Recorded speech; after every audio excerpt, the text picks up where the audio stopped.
Welcome to the podcast. This is Big Reptile Talk. We're graced today by a legend in the game. How you doing today, Mr. Brewer, sir? I'm doing great. How about yourself? Amazing, amazing, amazing. Appreciate everybody showing up in the chat. Thank you for showing up. You graced us here. We're going to ask you some questions, just get to know you for a little bit. Now, I want to start off and say, a lot of people don't know this, that, this didn't happen overnight for you. Oh You put in boy, a lot, you put in that's a lot of you put in a lot of blood, sweat, and tears, and I want to show you a picture to kind of take you back on a time trip. Can you bring me back to this day? Do you remember this day right here? I can't remember that day, but I can tell you that year, and that was in the '90s, and I was in another location, bought a little pet store, got married about a year and a half before then, and decided that the business that I was doing I didn't want to do anymore. Not because I didn't love the business, but I wanted to be around. I wanted to be a little bit more controlled over where my kids were raised and stuff like that. So my wife and I decided that it would be okay if I switched businesses, I had two passions: commercial fishing, which fishing in general, and reptiles. And so I decided, hey, I've done what I love my whole life I'm going to try the other thing. And that was reptiles. And so I bought a little reptile store. And going a little bit further back, I was actually orphaned, poor, and dug my way out. So it wasn't just like, I was just a little bit more adventurous than I probably needed to be, because it made life a little bit difficult at times, but the journey's been good. I love that. I love that, man. You're doing your thing now. You have been doing this, and there's so many people that like big snakes. For instance, just like Bob Clark. He's had so many world's Oh, first. He's he's a, hung with Jack Hanna. Bob Clark is the first person I bought a big snake from, and me and him became really good friends over the years. And I bought, the old infamous albino Burmese pythons from him about, I think it was the second year he ever produced them. I bought some from him, and then Ernie Wagner got in the game, and I bought some from him. I don't know if people remember Ernie Wagner, but he wrote for Reptile magazine. He was a zoo curator in Washington, and just a great guy. Both of them are just, I really got along great.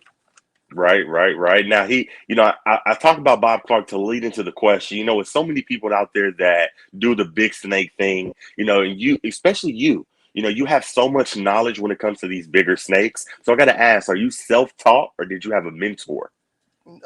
Really, honestly, when I got in the game, there was nobody to teach. The closest thing would have been Bob Clark, but even Bob Clark, I'm not taking anything away from him because he's the founder of big snakes in my mind, him and Ernie Wagner.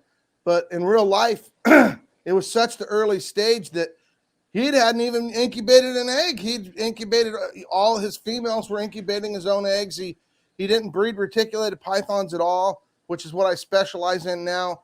So we're kind of on a journey together. So we kind of, most people don't know, but that's where a lot of the knowledge came from, is between me and Bob grinding it out. It was a long time ago. It was so long ago that a lot of people don't know, but Nerd was like, I sold Nerd ball pythons. He didn't even have ball pythons yet. Kevin McCurley's a legend. You know what I mean? We're talking founder stock here with all these names, So it's been an incredible journey. I remember the first time I hatched Burmese pythons when I was, I won't even say 35, 36 years ago. And I put them in an incubator, and I called around, and nobody knew what temperature to do them at. This was before I dealt with, it was a long time ago.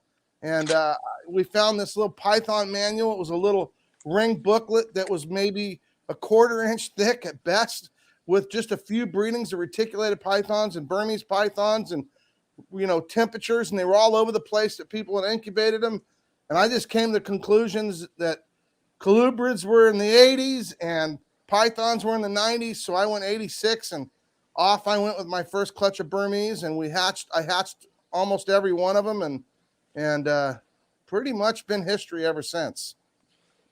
That's iconic right there. That's iconic. Oh, Now, I promise you, I don't have to make this stuff up, man. There was nobody doing it. There was a guy named Dick Gergen that was there's names that people don't even know that founded this whole, thing. There wasn't even there was not really any captive born market at all. we were just trailblazing. And now everything's captive born, which is exactly what our dream was, to be honest, because, people don't think about it, but why do we want to take animals out of the wild? They're not nice. They don't do well. We love the animals in the first place. People sometimes think, oh, you're just trying to make money off animals. No, I'm trying to do something I passionately love and preserve animals through captive propagation. Now you got some of the rarest snakes in the world are not rare anymore in captivity because they bred, snakes and lizards and geckos and, you get it. I Of do. course, I the do. whole industry gets it more now, but in the beginning, it was only a thought and only an idea. Right, right, right. And y'all took it and y'all ran with it. Now, you are known for the bigger snakes. You love the retics. What's your favorite retic morph? Oh, come on. That's like, now the crazy part is being part of making so many, World's first. yeah, lots of world's first. So many of them, honestly. I remember one year deciding that by the end of the year, we'll hit over 200. And this was a decade and a half ago, you know what I mean? And we slowed down for like a year and a half ago. We took a kind of a slowdown on making world's first. We're pretty much back leaning into it again. It just got so busy with things, and I'd love to take all the credit, but we have a team here. I mean, what we do is people used to dog me really hard on, which is one thing I've never liked about the reptile industry is we should stand together. Instead, we divide each other like it's some kind of competition against each other instead of a journey together. And I really like the together part, which is one of the reasons why I've leaned heavy into social media, because to be honest, I just decided, reptile people, the ones that don't like me, I don't care. I'm going to do this. I'm going to do I could have chosen to breed geckos and been more popular. I could have chosen to breed ball pythons and been more popular. But you know what? I decided to stick to my big snakes. That's what I loved. I didn't know I'd ever end up with me and my daughter hit 45 million followers a couple days ago. And we were just like, what the heck? And I just never fantasized that, we could get 1.5 billion views in a 30-day period, and it just crazy stuff. And you know what? I just did what I loved and I didn't care. And that's really the best way to get somewhere. And if you worry about what everybody thinks, at some point you just get paralyzed. And so anyway, I knew that my choice for big snakes wasn't ideal especially with all the big snake laws going through. I helped fight them as hard as I could, went to Capitol Hill, and, we've been able to get a reprieve. In some respects, we can't bring anything in, but we can still export them. We can still ship them state to state. That was a big fight for USARC, and I really appreciate they leaned into it. Everybody leaned into it. It was a team effort, But as an industry, I wish we'd support each other better, because at some point, if we don't stand together, we'll just be divided. And the best part about this industry is it's a hobby. And the more people that have fun, the more fun it's going to be. So if the forums become more fun and less picking on each other or how you're doing it, the bigger the hobby will be. And I don't think I just got an idea how big the hobby can be, because I'm dealing with big snakes striking at me, and I get a message every day. You've made me want to get my first snake. I get that message. I can't even tell you how often. And so I can't even imagine if we all got together and had a great time, how big the party could be. You know what I mean? Right. I can't even imagine. I mean, think about it. 45 million followers. I mean, that's insane. So the industry's growing good. It seems to be doing healthy. COVID helped it a lot. COVID helped me a lot. And because people got a chance to, get entertained by the craziness. But at the end of the day, I love what I get to do. I love animals. I love reptiles. And I want to see everybody have a great time doing it, and everybody be, enjoy it, each other and the animals, not just the animals. Right. I just love talking to you, man. You have so much knowledge. Now, I want to ask, man, because I see on your channel eggs all the time. So to me, you're one of the biggest breeders out there. So, there's people that want to follow in your footsteps. So what's your best new breeder advice? My most important advice to anybody starting any kind of business is find the parts of the business you love, stick to them, and keep your day job if you have to, and take your time. There's no rush. I got myself where I had too many of these and not enough of those. And if I would have just slowed down and took my time, figured out how to breed the snakes properly before I got deeper into it and not lost money in the market, when, just kind of let it grow on its own natural rate, then you'll gain so much more ground when things are good, because then you can take ground when it's good. And sometimes we get a few too many snakes to breed, a few too many animals, a few too many kinds. I think I made a big choice when I decided, okay, I'm done. I bred ball pythons to try to help pay the bills, and I didn't like it. Obviously there's nothing wrong with a ball python. They're as good as a pet can come. But man, if I would have stuck to what I wanted in the beginning, I would have probably saved myself a ton of money, a ton of time, and been more focused on what I wanted to do. And I think sometimes we get caught up with maybe chasing something that we love, but we want to chase the money at the same time. And I just say, if you're in the animal business at all, forget the money and do what you love. If you even have to keep a side job, just keep it small enough that you can still enjoy the animals. Because sometimes I've seen a lot of people come in and overdo it and then not enjoy the animals anymore. And then they find themselves not making the money they need. And then and then they're just like ruined. And I just feel bad because they really still love the animals. They just overburden themselves. So I just think, take it easy, enjoy the ride. And I say, this fits to any business, any new business that you want to start. Right. I love that answer. I couldn't agree with you more. Now we get knowledge. I want to have a little fun. So here's your first hot seat question. Now, we love everybody. Well, who is Jay Brewer's favorite breeder right now? Favorite breeder? Wow. These favorite things just don't work for me, because I honestly, there's something great about every single person. It doesn't matter, even if they're grumpy people. Sometimes there's people that I think, wow, why do you even open your mouth? Because you have so many things cool. Just it reminds me of President Trump.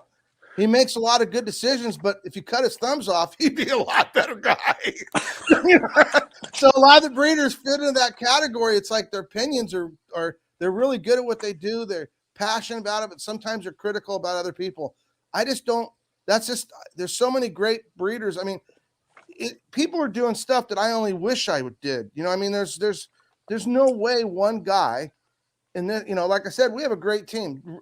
Tim O'Reilly does all my breeding.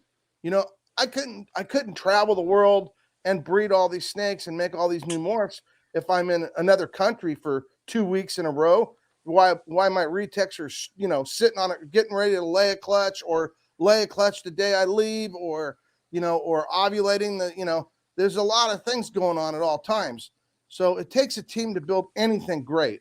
And if a team, and that's the same way with the industry. If you want a great industry, we all need to just find what we're good at, do the best we can at it, and have a good attitude about it. And I honestly am able to see everybody's good parts about them too. Because people complain about me because snakes strike at me, but they don't ever stop back and go, oh, wow, he's been doing it for 35 years and he's bringing a bunch of new people in the industry, and all these people love animals, but they can't own a big retic, and they don't want a big retic. And Jay's not going to suggest they have a big retic. So now there's, 150,000 people looking for a pet lizard, for a pet gecko, or a pet snake, or a pet frog, or all of a sudden, and instead they literally, sometimes people go on there like they know everything, and then just watch my 30-second video from the reptile, and and they're almost 50% of them are from the reptile industry. You know what I mean? And Right. complain about it. It's like, watch more than the 30-second video that is viral, that the only reason why you saw it was because it was viral.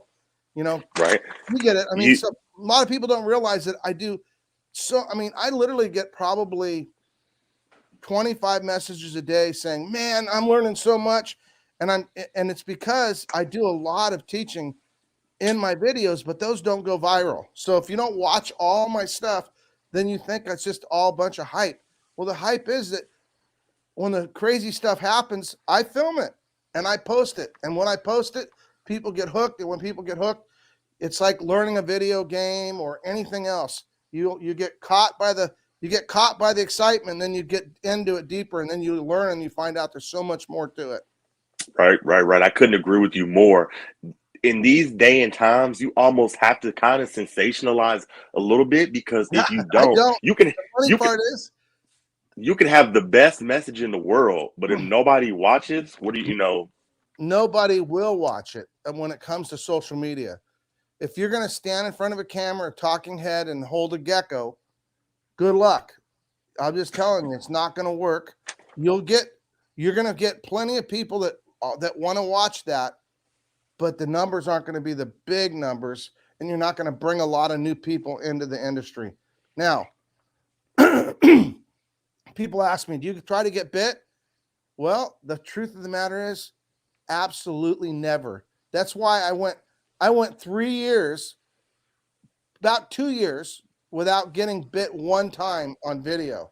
And then I got bit 3 times in a 30-day period. Now, to be honest, it's like I'm almost glad, because those 30-day period brings in new people, gives me a new video. That being said, I don't want to get bit. People act like, oh, well, he tries to get bit because that way it makes great videos.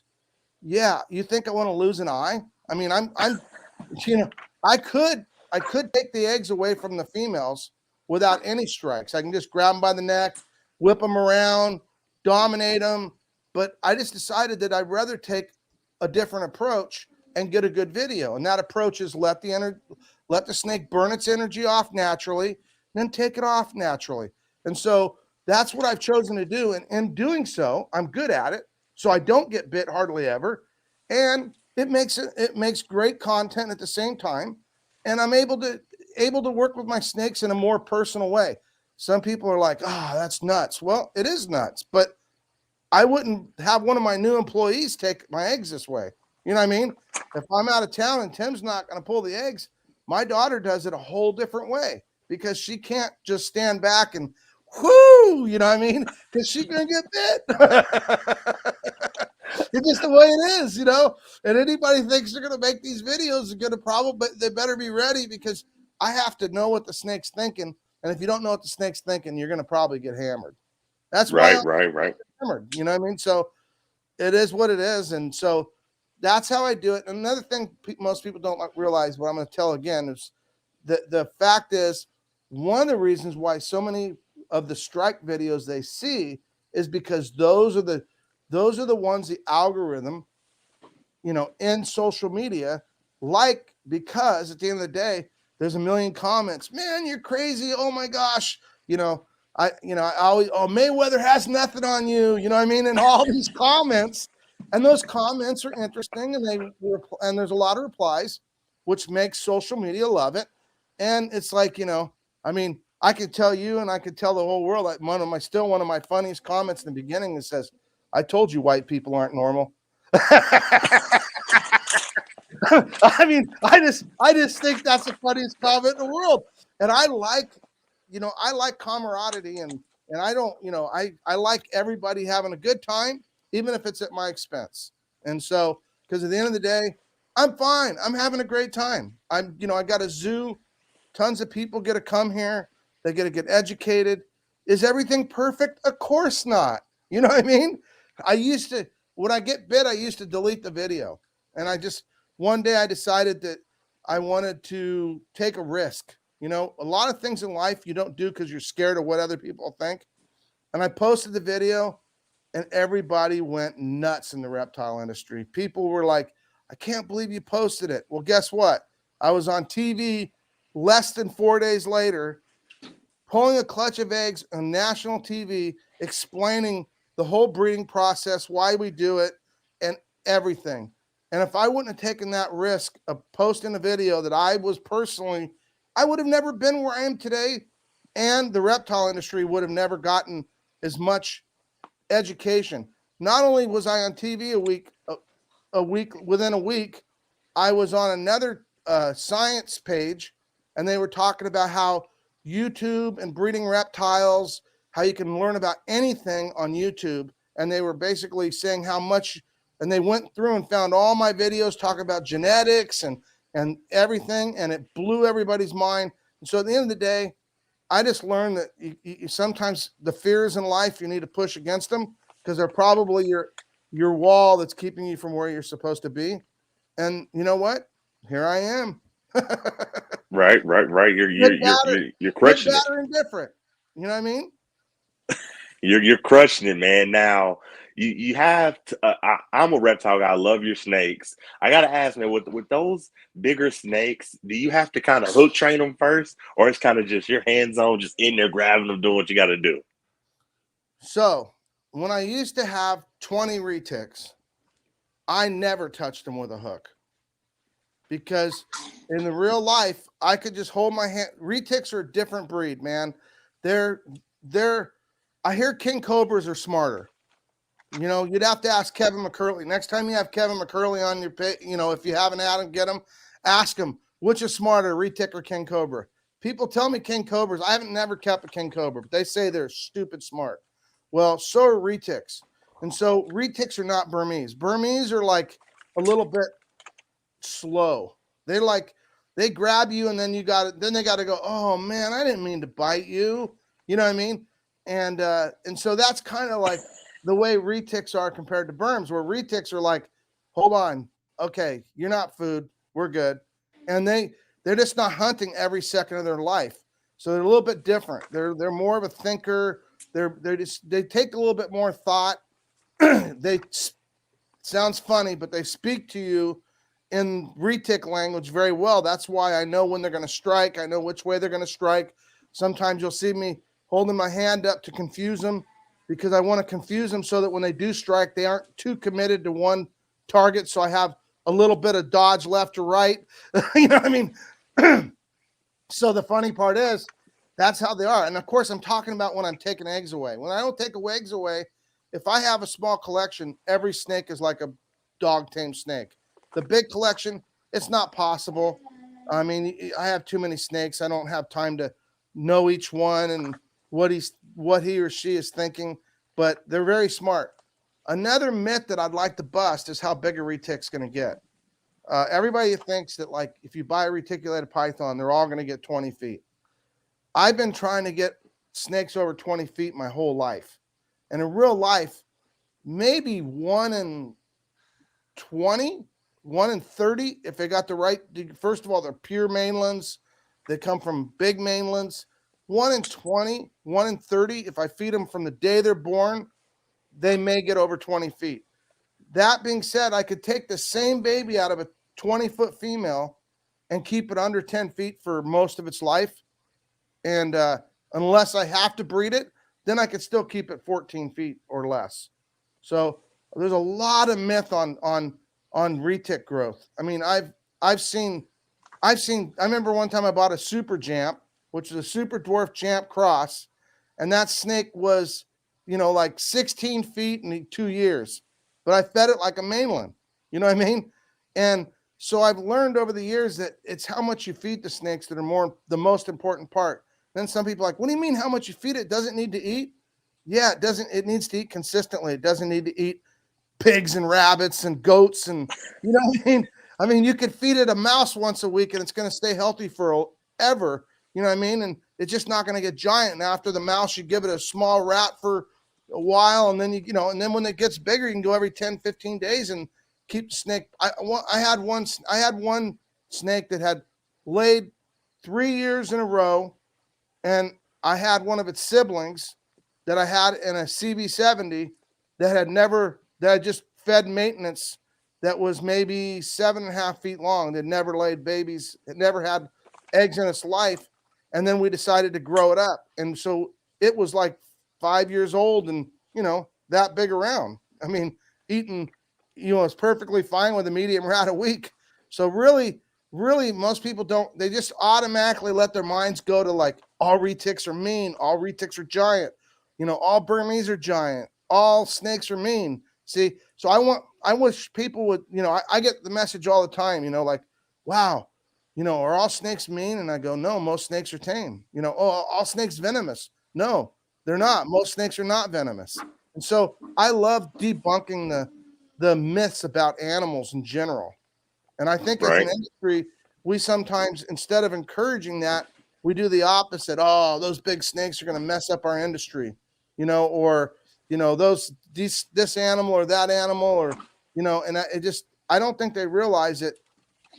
I don't think we all realize how much every part of us, everybody from the gecko breeder to the frog breeder to the big snake breeder to the ball python breeder are what make the industry fantastic. And we all just got to realize that we all need to be good to each other. It's not about who's better. I mean, who's better? There's people that people don't even know that made worlds first. You know what I mean? And That's true. Every day. I see snakes all the time that are made and then nobody's ever made them. And I think they'll never hardly be known because they don't have a big name. And I think, who cares who made what first in real life? And I never really was after the world's first. It was just that we started early. We worked hard. We worked as a team. You know what I mean? I took it serious. I really enjoyed it. And with that comes success. And when you put your heart into anything, you're going to have success. It may not be instantly. I always tell everybody when they ask me, oh my gosh, did you go to college? I go, nope, I had to do it all from the ground up. Well, how'd you get your job? I said, I built it from the ground up. And I always say I was young and good looking when I started. And the truth is, I might be lying a little bit, but I was young. Amazing. I love that answer, man. You giving us that knowledge in that game, man. Now I got to give you your second hot seat question. You have an incredible life. You have freaking built a zoo, millions and millions of followers. So let's say I'm a movie director and I'm making a movie about Mr. J. Brewer. Anybody in the world, who's playing you? Who am I going to get to play you? Oh, wow. Anybody in the world. That would depend if I was alive or dead. I don't know. That'd be hard. I'd say my videographer, because my videographer has been with me for a year and a half, and he's seen everything. So he has his mindset already kind of understands my train of thought. So that would be herp time. Everybody's in the comments is giving us answers. Somebody said George Clooney. And somebody else said funny. Jack Black. Well, I'm hoping Jack Black. That's funny. We'll keep. I didn't know we were talking movie stars, but yeah, anybody in the world who will play you. I say Armin from Herp Time because I don't want some guy that knows nothing about reptiles playing me. I love it, man. Your zoo is one of my goals to get there and visit it. It's freaking amazing, and I want to ask, you have touched something that just made it incredible. So I got to ask, do you have goals of expansion, or even such a thing like a franchise to where you have multiple reptile zoos out there? So COVID has shook me up enough that I kind of I broke out of my future. My original plan was to open up like 2 locations a year, starting a year and a half ago, and basically selling one, keeping one, selling one, keeping them, selling one, keeping one. But I wanted to get them established myself. But the reason why I want to open one so bad is this location is like a bunch of Band-Aids put on each other. I mean, this is not the location in my head, but it's so much work to tear something out that's pretty good to put something that's better. And I've done so much of that, and I've wasted so much money in my life rebuilding, changing, rebuilding. So I'm literally starting next week to start a big remodel here at my location. And then maybe after I finish that, I might consider something else. But my wife is like, she's just kind of like, hey, I want you to work less. And so because she wants me to work less, it's a little bit torn between, the future, what I'm going to do. And with COVID closing us down for over a year, that was gnarly. I mean, we got huge expenses. I mean, people don't realize. They sometimes say, oh, you should do this, you should do that. I think Well, what you don't know is the first thing I do is got to pay the $140,000 a month to keep the doors open and keep my employees paid. And I'm in California, man. Everything's expensive here. You know, I mean, electricity and all the food and all the employees working and keeping, everything, all the insurances. And people don't realize the running a business is no joke. You know what I mean?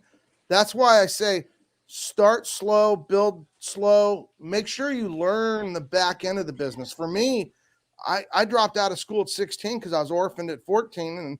And I basically ended up dropping out of school because funny enough, I was told to by the counselor, and I had already started my business.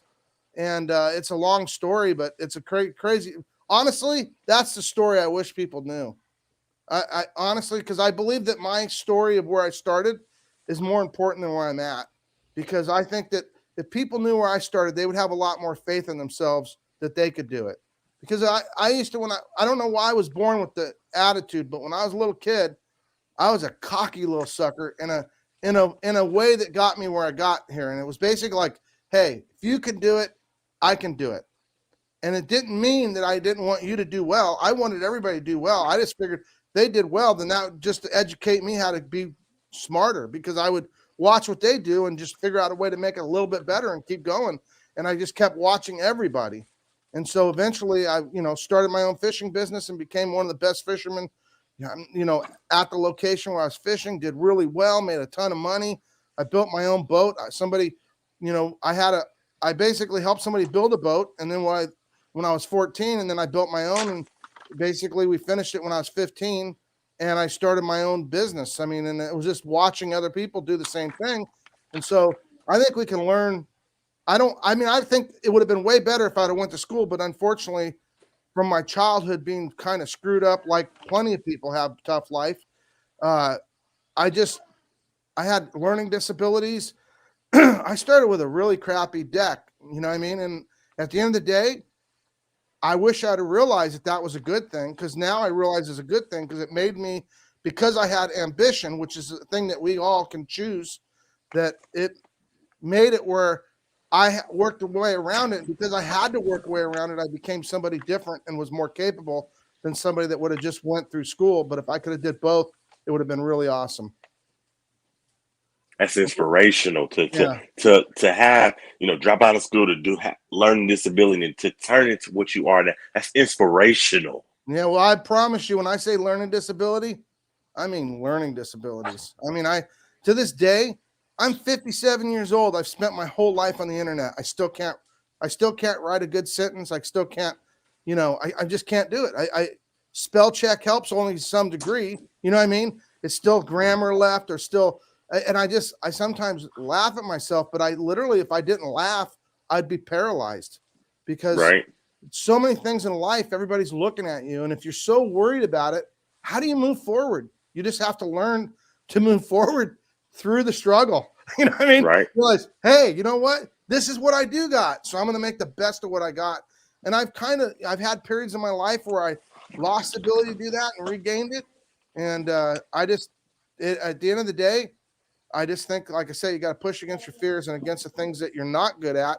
If you really want to do something and you really feel like you want to do it, then you're going to have the passion to push through those things. And that is what I believe my success is really from. It's not from snakes. It's not from, it sure ain't from having any free rides. I'll tell you that.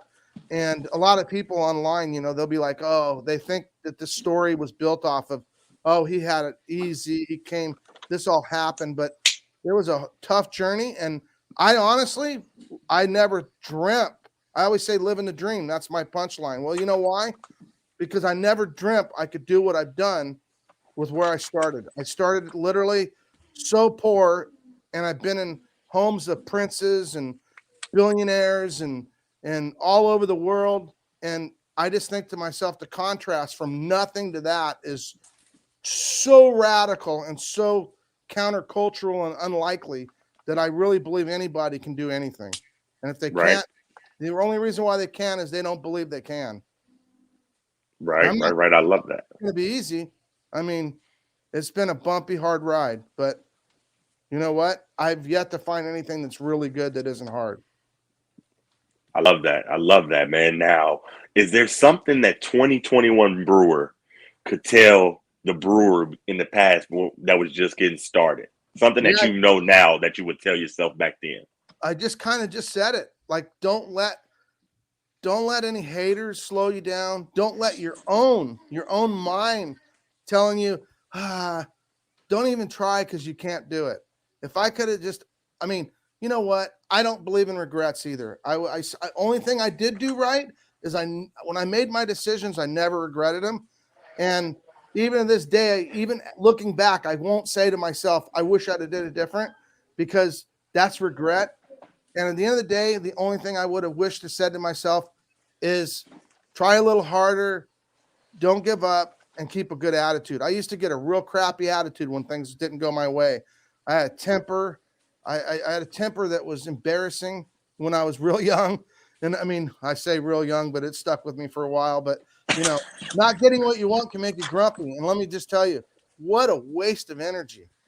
If you keep a positive attitude and you just shake it off and realize, hey, okay, so I wasn't given everything in my life. So what?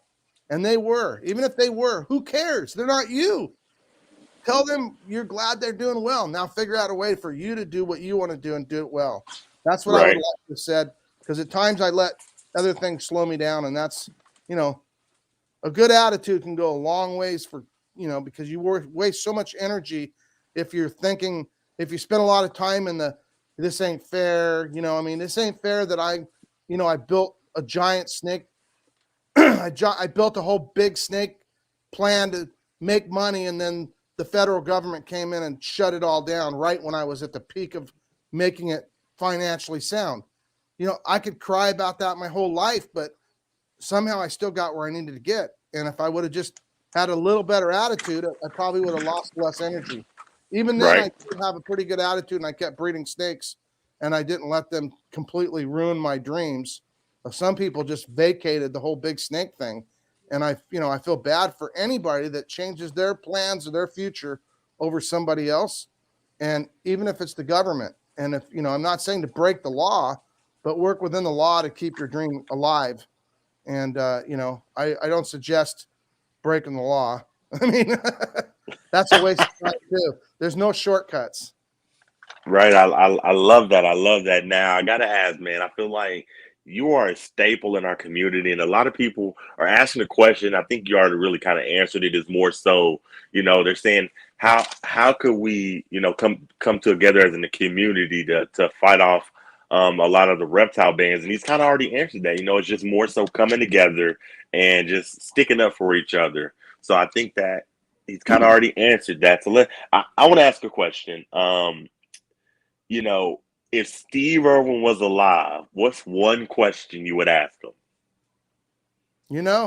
I'll confess. So when Steve Irwin started, I probably felt about like him that the naysayers feel about me when they criticize me. Oh, he's a bunch of hype. Look at that. He's just happy in front of the camera. I honestly did not like Steve Irwin in the beginning. I'd be a liar. No, I'm talking about the beginning. Okay. Remember, I'm a lot Okay. older than most people. Okay. I'm 57 years old. So I was older. I was skeptical. I felt like it was made for TV. I literally, what my haters would say, so what haters I do have would say, like, ah, he's trying to get bit. He's this, he's that. Steve Irwin was the embodiment of loving animals and putting himself out there. And he realized that if he puts himself out there, it ain't all bad no matter what happens. And he did that. And I went from thinking, wow, I can't watch this guy. It's too much for me. Hey, cranky, and to absolutely loving him. Okay. I mean, and the good news is this was when he was still alive. And I went from a naysayer to, and I mean, I didn't say nothing. It just, you don't have to, just because you don't like somebody doesn't mean you have to run around telling everybody you don't like them. There's going to be people in the reptile industry you won't like. Shut up. Who cares? Just keep it in your mind. Don't do business with them.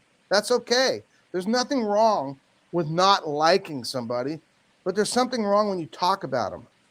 So I just think if we just all shut our mouths, if somebody asks you your opinion, just say, well, I choose not to do business with them, or whatever.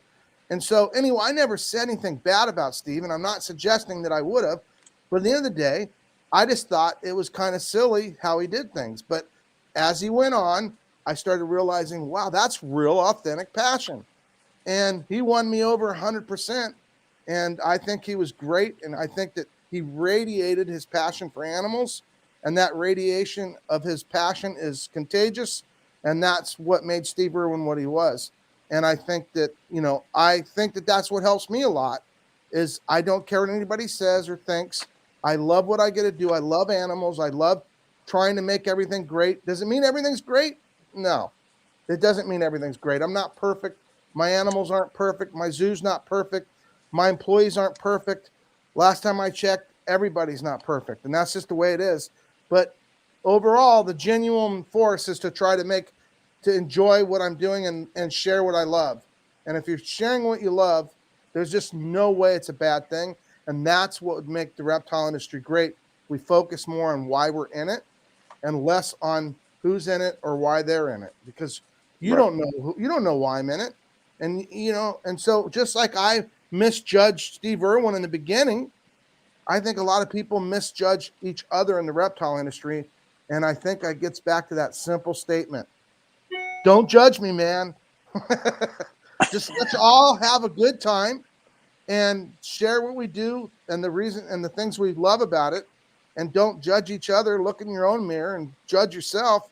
I think we'll all have a better industry, and I think we'd be unstoppable, and I think we are unstoppable. And I think as an industry, we still have done pretty good, and I think COVID has helped and brought a lot of renewed, interest in the animals, because having an animal is not a bad thing, even though that we're taught that it is.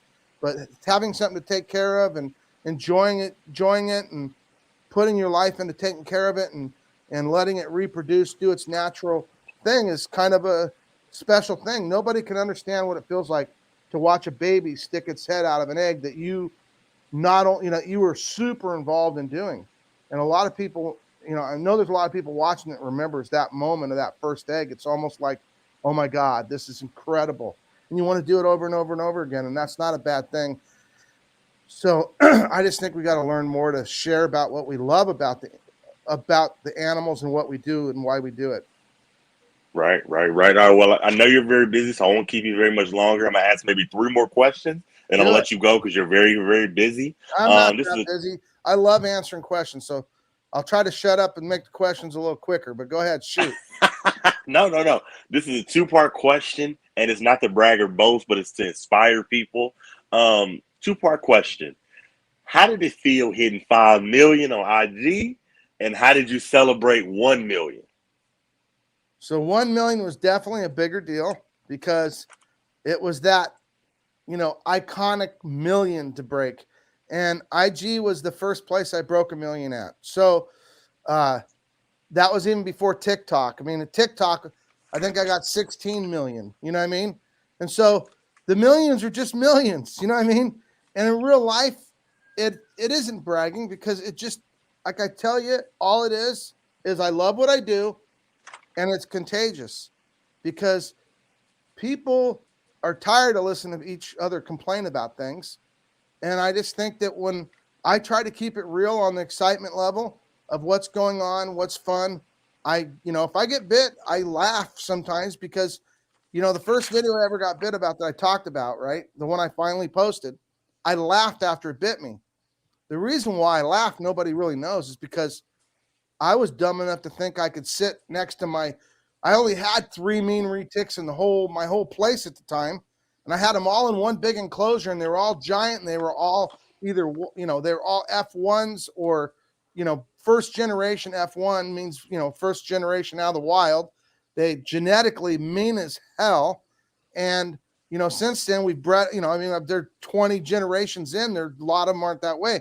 Well, I knew they were the meanest snakes I owned, and it was like New Year's Eve. I told my guys, here, grab this king camera, and I got in and I sat down, and I got behind them, and they just started pounding me, just striking at me, and I'm dodging them. And one of them, I kept, I had a coat on because I knew that whenever I put a coat on, that means I really think that I don't care how good I am at it, I'm going to get smoked. So I thought I could pull it off.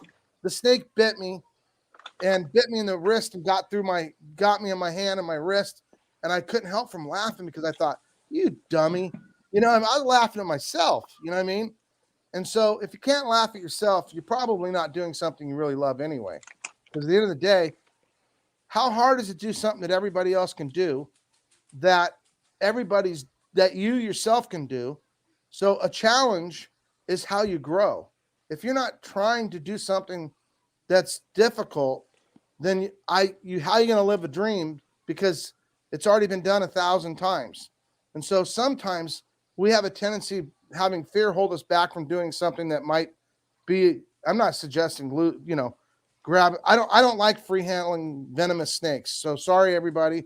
I don't believe in it because I know from even me, that kids are watching, and I don't, they're going to free handle a snake one day and get bit. One of my friends got bit free handling a snake from watching people free handle snakes. He didn't die or nothing, but anyway, it just happens. So at the end of the day, I get it. It's your deal, whatever. But what I'm trying to say is that at the end of the day, taking a risk that something isn't going to kill you is not going to kill you. So I'm not suggesting that ever take a risk that involves your life, doing something that's truly. Some people are like, what do you mean you let those big snakes? Those big snakes could cut my skin. They're not going to kill me. You know what I mean? I'm not getting on a motorcycle and riding a wheelies on a bumpy road. I mean, so it's not as dangerous as people think. So anyway, taking the risk is really a big deal. And I think that taking a risk in your mind is the hardest risk you take, because we are always thinking in our mind what we don't want to see. And I think that was probably one of the most incredible parts of my, career, was realizing that taking a risk on the camera was worth it. And I already forgot your question, but You're fine. You're good. yeah, I enjoy just listening. I yeah. said you already answered that you were just amazed when you hit 1 million, because I asked Yeah, you when how I did hit it feel. so at some point, when you're walking and mind blowing, like 5 million was a big number for me on Instagram.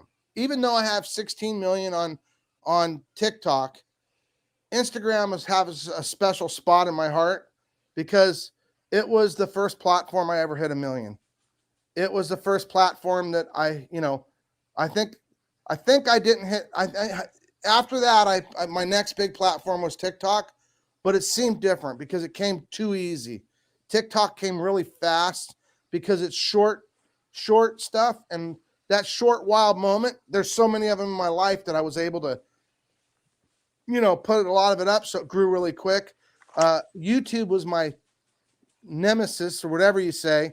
I couldn't get anywhere on that silly thing, and now I've got 2.8 million, and I'm just like crazy. I never thought I'd do that. So I think that just any time that it's growing, I just blows my mind. I never dreamt. I've shot with so many giant YouTubers and so many big people on Instagram, and I've collabed so many times, and I've always used to think, wow, look how many followers they got. And now I go back and I look at their pages and I'm like, oh my God, when did I pass them up? And so it's definitely living the dream. And I never dreamt I could do it. And that's what the term living the dream to me really means, is that I'm doing things and I'm part of things that is literally so far beyond where I ever dreamt. I just don't even know. I'm alive and I'm living the dream. I'm awake. But I'm living in a fog of like, what? How did I get here? You know what I mean? When I'm sitting next to Kevin Hart, or I'm sitting in surrounded by a bunch of sheiks in another country, or sitting at a prince's house or a billionaire's house, and I'm just thinking to myself, what the heck's going on? I mean, so you can't give up. Whatever you're doing, it doesn't. If it feels like you're really supposed to be doing it, don't stop doing it. I've had to change my path a lot of times, but I've never given up on my major dream.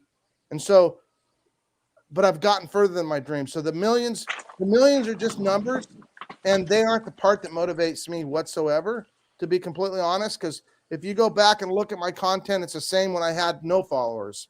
I Right. love what I do, and I'm so happy that I didn't have to become a sellout.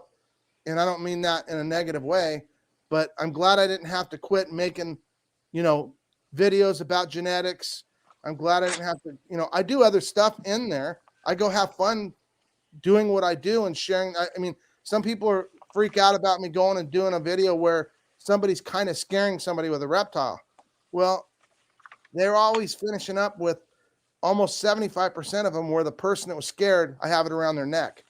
And so, and then they're like, wow, this isn't like what I thought. And I love debunking the fear factor in it. And so that's Right. fun. That's really fun to me. I really enjoy getting a chance to, that was one thing I was disappointed with Kevin Hart was I didn't get the snake around his neck and talk about it.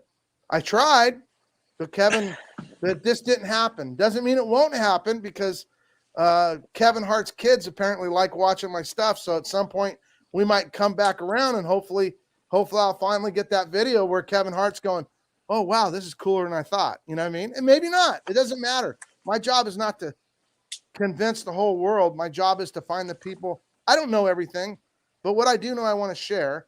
And so my job is to share what I do know.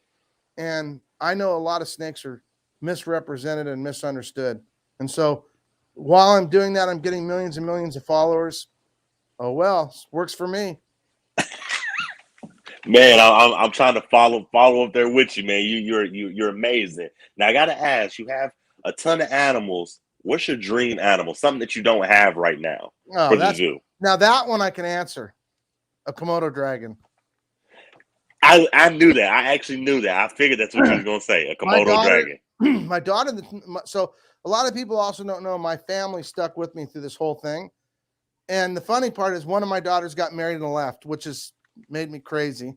And my wife kind of retired too because she was just too much for her. She spent so much time.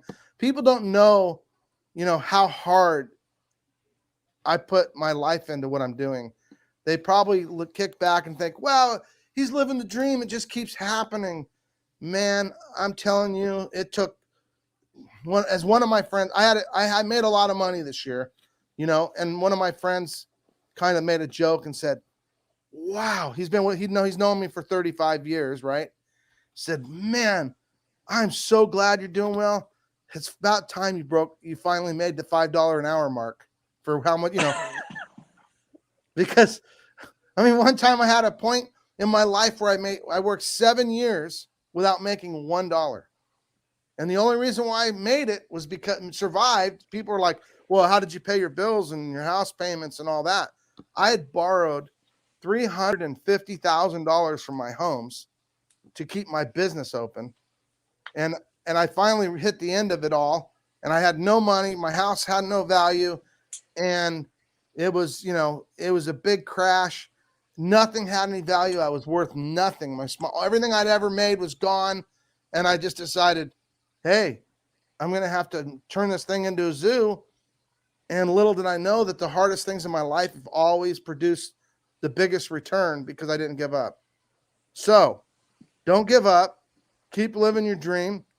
And don't be afraid to change your dream a little bit if you need to, because, you got to kind of morph into what you're meant to be. Sometimes we get stuck. It has to be a certain way, but we have to learn to live a little bit outside those comfort zone lines to get where we're supposed to be. And I believe I have been very successful, more so at how I live my life than as a social media person, just learning to learn what I need to correct, try to do the right thing. I've always tried to do the right thing. I always tell everybody, work as hard as you can to get where you need to be and help as many people as you can on the way. And I really believe that that's the formula to success. Well, you helped me and I appreciate it. This is my last question. You're friends with Miguel from Always Evolving Pythons. Yes, I love Miguel. Great guy. I had him. Yes. I had him on the channel, and I asked this because I seen you at Tinley, and I talked to Potter, and I was jealous. I said, "Oh my God, Brewer's there. I'm jealous. I wish I was at Tinley." And I lead into the question talking about Miguel. Give me a crazy Reptile Expo story.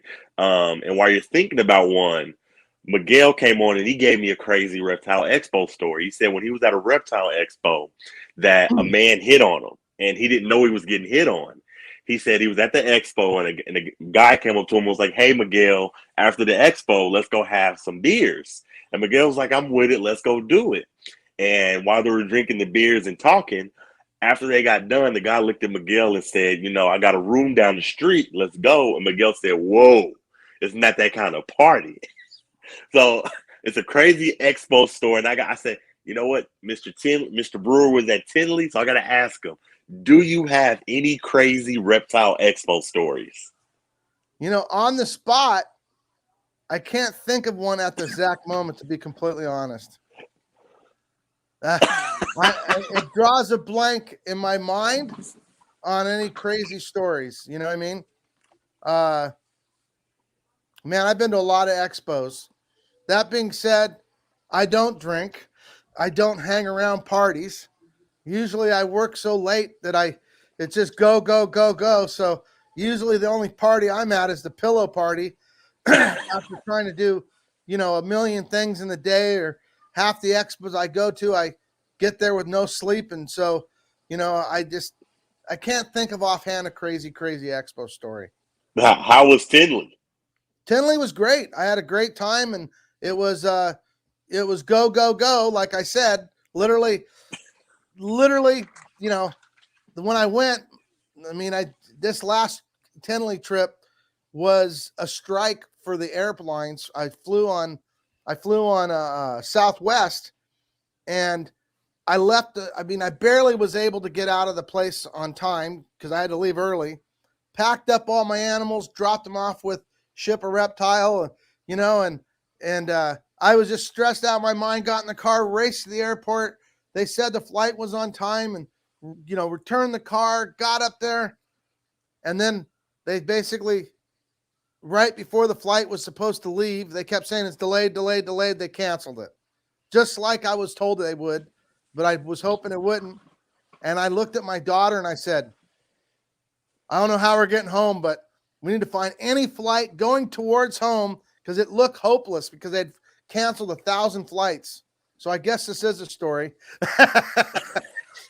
And I canceled 1,000 flights in 2 days. And I was like, oh my God. And I did not want to be in Chicago. I wanted to be home. And so I basically told the lady, I go, "Look, I don't care where I got to fly to. Find me a place in California." And so they switched my airport leaving and landing. And I was able to get out. But then everybody else was going to come out, leave one Wednesday, leave like 3 days later. I was like, no, it ain't going to happen. I'm going to hitchhike home, because I'm like, that determination's pretty solid in my mind. But that was enough for Tinley to, shake me up, because I did not want to be out of town for 3 days or 4 days extra, because I could barely. The other part of people don't realize, it takes a lot of work to make enough content to manage, 45 million followers. If I could have never done it without my videographer. He works like he's a machine, hardworking guy. And you guys have to check him out. It's Herp Time is the name of his Instagram. But anyway, we're like opposites. He loves crazy, awesome little things. And I like big things. Whatever. Compensation, whatever you guys want to make jokes about. I love big retics. I love big tortoises. I love Komodo dragons. I love animals in general. Doesn't mean I don't like little tiny cool things. It's just that I find that I like the traction that the bigger, cooler things get, and it draws more people into what I love, which is animals, so they can all figure out what they love later. To me, it's get them in and let them enjoy and learn about animals, so they have more passion to protect them and take care of them and all that. So that's about as good a story as I can think of offhand. There's a lot of crazy things that happen over on expos. Over the years, I've been to a lot of them. I've taken a little bit of a break for about 4 years from doing a lot of expos because I just only can spread yourself so thin. And like I was telling you earlier, I think one of the mistakes I did in the very beginning is I did a bunch of other things, and I bred ball pythons. There is not a lot of things that I haven't bred. You know what I mean? When I first started, I started breeding. I mean, I literally boas were tough for me for a long time, and I finally figured out how to breed them. And after I learned how to breed them, and I started, getting a 75%, 80% success rate, I realized you don't like doing these. You just were on the, you just want to conquer doing it. And that's when I finally realized I don't want to do it anymore. And that turned into like a second layer thing, you know what I mean? And then finally I started focusing more on what I really wanted to do. And even though I understand the retics really well and how to breed them and all that, I still like their intelligent level. And so I think we all just got to do what we love, not worry about the people doing what you don't love. There's a reason why you don't do it. So stick with what you love, talk about what you love, and we can all make the industry a better thing, a better place. Come on, you got to have one more question. The grand finale. I can give you a grand finale. Okay, I can give Okay. you the grand finale before you get out. I have a plan. The reptile community, we have eyes on us. So I always say support you, Sark. But I have a plan to get the eyes off the reptile community. Would you like to hear it? Sure. You got to participate now. You got Okay. if you got to. It's very easy. You just need remember. two fingers. Okay. Here we go. So to get the eyes off the reptile community on your way to work, I do it all the time. It's very easy. Now I need to hear that you've been doing this. So on your way to work, out of your peripheral vision, from me what I do is when I'm driving to work, I look over and I see a house and it has a gate with a dog in it. I get out of my car, two fingers, I unlatch the gate, I get back in my car and I drive off. And I say that because if there's 1,000 loose dogs, the news can't report on the reptile community. They got to report on all the loose dogs, right? I just think that we need to quit loosing our own dogs and not worry about anything else. Man, you know what, Mr. Brewer? Let that roll around your head for a minute. You hear what I said, right? Yeah. We got to quit. We need to quit loosening our own dogs in our industry. And I believe you can get way better with love, passion, and what you do. It is really hard to throw rocks at somebody that is untouchable. The way you become untouchable is you don't let everybody's opinion affect you, and you do what you love, and you share things that are worth sharing, that you love. And if you spend a lot of time, okay, I'm going to tell you, there's a sound on TikTok. Okay. This is what the sound is. Okay. Pardon, little kids. It's a little bit now. It's a little bit, it's PG. Says bees don't spend a lot of time. Bees don't spend any time trying to tell the flies that honey tastes better than shit. So I think we need to, we as an industry need to share the honey and not the shit. And I know you can't convince the fly that honey's better than shit. Okay. It's the way it is. So I get your idea, but I say we quit unlatching our own gates and we just stay focused on ourselves in a positive way. And then we don't waste our energy opening other gates. And so I just personally, we all have opinions. My opinion's no better than your opinion. Cats are the worst thing in the whole world. I mean, we don't have to unlatch the gate for a cat. The owner lets the cat out every night and eats every living animal can catch. Right? Am I right? That's right. Most invasive species on earth is a cat, a cute little kitty that everybody loves. Nobody says anything. You know why? Because everybody loves a kitty. So let's just make everybody love our reptiles, and they won't have time to worry about our reptiles because there'll be so much positivity that when somebody picks a rock up, they look like the bad guy to throw it at the reptile industry. That's exactly what cats are. If you say every cat should be destroyed, you're the bad guy, right? Right. That's because cats are cute. Well, let's show how awesome and how much we love our reptiles, to the point that if anybody picks up a rock to throw at us, they look like the bad guy, because they're trying to take away something that's wonderful, amazing, that we love, that they should love, but we don't take enough time to teach them how to love them. There's my answer. You have an answer. I have an answer. And you know what? Everybody has an answer. And we all need to follow our passion and do what we can to, to support what we love to do. Man, you have so much knowledge. Everything that you're saying, you're hitting it right on the head, just spot on. I can't do anything but just say I appreciate you. You're very busy, so I just want to say thank you for coming on the podcast. You gave us a freaking amazing hour of nothing but just knowledge and laughs. So I just want to say thank you for coming on here, Mr. Brewer. I absolutely love it. I wish I love to do things like this. I can't do them all. I literally, you DM me, I don't know how many times, never saw your DM once, and then it opened it up. The way I found it, by the way, is Brian Cusco did one with you, and he posted on Instagram, and I just clicked the link, found you, and I just thought, oh, I wonder what he's done. Seen you did a few people, and then I just don't even. A lot of times I go, I wonder if I ever talked to this guy. You know what I mean? Because sometimes, come on, I got millions of followers. How can I know everybody? It's impossible, right? That's true. Now, add to the fact that you get, 100 to 500 DMs a day, sometimes 1,000 once in a while. If you have the right video going and people are commenting on it and they're sending you DMs, it's impossible for me to find everybody. And what's the first thing everybody goes to? Oh, he's too cool to talk to me. Oh boy, there's only one of me. I can only do so much. I would love to do nothing but sit around and line people up and talk to them. Sounds really good. I love talking. If you haven't figured that out, then you haven't watched the podcast, right? So there's no shortage of talking, right? So this is me. This is the real me, whether you like it or not. I love it, man. I just appreciate you. You're very busy, so I'm gonna let you go ahead and get back to work.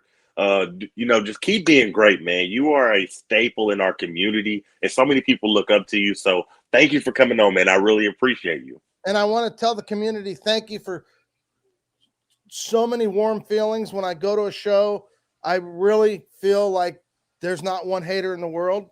They all treat me great, and it's really awesome. And I think we need to do that to everybody. That's what it's about, man. Spreading that love, man. I'm telling you, if you want the old saying, a spoonful of sugar makes the medicine go down.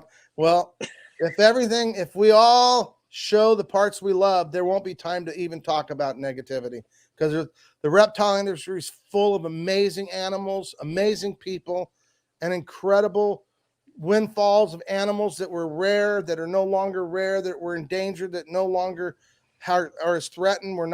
Animals aren't being yanked out of the wild, so we need to keep that positivity, keep doing what you love. And I really appreciate you having me on, and I keep doing what you do, because the more we get out there, and if you have an opportunity to share the positivity. So keep having anything positive you can possibly get on here, and keep doing it. Because you know what? Obviously, you're dedicated to what you're doing. You're doing it for, I doubt, for any other reason except that you find it interesting and you're passionate about it, and that'll get you everywhere. Man, Mr. Brewer, I appreciate you, man. You have an amazing day, sir. Take care, everybody. Take care. Bye. Thank you, sir. Awesome podcast. Man, that guy is a staple in our community. A staple in our community. Shout out to Wicked Reptiles for stopping by, man. Much love. Amazing podcast. So when you get a chance, make sure, if you're not, go subscribe to Jay's Prehistoric Pets. Just an amazing guy. I would love to see Adam live with Derek. He's been on multiple times, and couple amazing podcasts. Make sure you go watch them. He's definitely been on. So first off, before we leave, shout out to everybody in the chat. Shout out to My Animal House, Iron Dog, DG Reptiles, Brad Clark, HMP Exotics, Kurt Wood. Shout out to just everybody, man. Shout out to my wife, Kara Shea, Mac O'Morph. Michaela's Farm. Please go subscribe to these people. Great group of people. Shout out to Ledka, Father Son Reptiles, Moon Over Miami, Happy Ant. Everybody that's in the chat, I'm sure I'm missing some people. Robbie, please go subscribe to all these people that are here. Shout out to Iron Dog again. Shout out to Cold Time Critters. Just all amazing, amazing people. Make sure you go check them out. This was an amazing podcast. My mind is freaking blown, man. My mind is freaking blown. So tune in for the next one. You never know who we're going to be able to just sit down and talk with.